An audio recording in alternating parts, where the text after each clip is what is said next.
Price Lord. இன்றைக்கு சங்கீதம் 18வது அதிகாரம் 35வது வசனத்தை அறிக்கை செய்ய போகிறோம். நான் வாசிக்கிறேன்.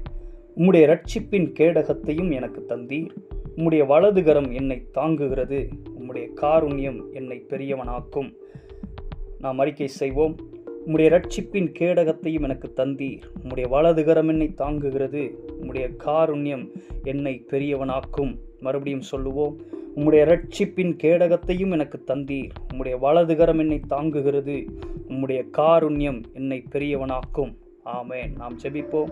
அன்பின் பரலோக பிதாவே, ஆண்டவராய் இயேசுவின் நாமத்தினால் நம்மில் வருகிற ஆண்டவரே, கர்த்தாவே, அறிக்கை செய்த வார்த்தையின்படி நீர் எங்களுக்கு இரட்சிப்பின் கேடகமாக இருக்கிறீர். அதற்காக உமக்கு நன்றி செலுத்துகிறேன் ஆண்டவரே.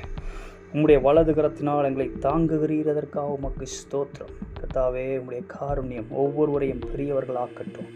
கர்த்தாவே, எல்லா காரியங்களிலும் வளர்ந்து உயரத்துக்கு வரட்டும் ஆண்டவரே. கர்த்தாவே, கண்மலையின் மேலே ஒரு பட்டணம் போல, கர்த்தாவே, கண்மலையில் இருக்கிற ஒரு பட்டணம் போல உயர்ந்த நிலைக்கு ஒவ்வொருவரும் வரட்டும் செபிக்கிறேன் ஆண்டவரே. அறிக்கை செய்த ஒவ்வொருவருக்கும் இந்த வார்த்தை ஜீவனுள்ளதாய், கர்த்தாவே, இந்த வார்த்தையை பிறப்பிக்கிறதாய் மாம்சமாகட்டும் செபிக்கிறேன் ஆண்டவரே. கர்த்தர் நீர் அப்படி செய்கிறீர். இந்த இரவை ஆண்டு கொள்ளுங்க. இந்த இரவு முழுவதும் உடைய பிரசன்னம் இருக்கட்டும், உடைய ஆளுகை இருக்கட்டும். இரத்த கோட்டைக்குள்ளே ஒவ்வொருவரையும் மறைத்துக் கொள்ளுகிறாங்க. கர்த்தாவே, ஒரு தெய்வீக பாதுகாவல் இருக்கட்டும். இன்பமான நித்திரை ஒவ்வொருக்கும் கொடுங்க ஆண்டவரே. துக்கத்தோடு, மனக்கவலையோடு, கலக்கத்தோடு இருக்கிறவர்கள் நினைவு கூறுகிற ஆண்டவரே.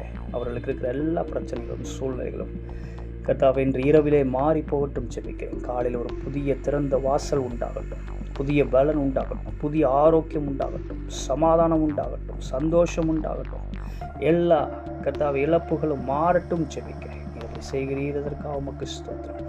நசரேயனாகிய இயேசு கிறிஸ்துவின் நாமத்தில் பிதாவே, ஆமென். நாம் சொல்லுவோம். நான் பயமின்றி என் வழியில் நடப்பேன், என் கால் இடராது.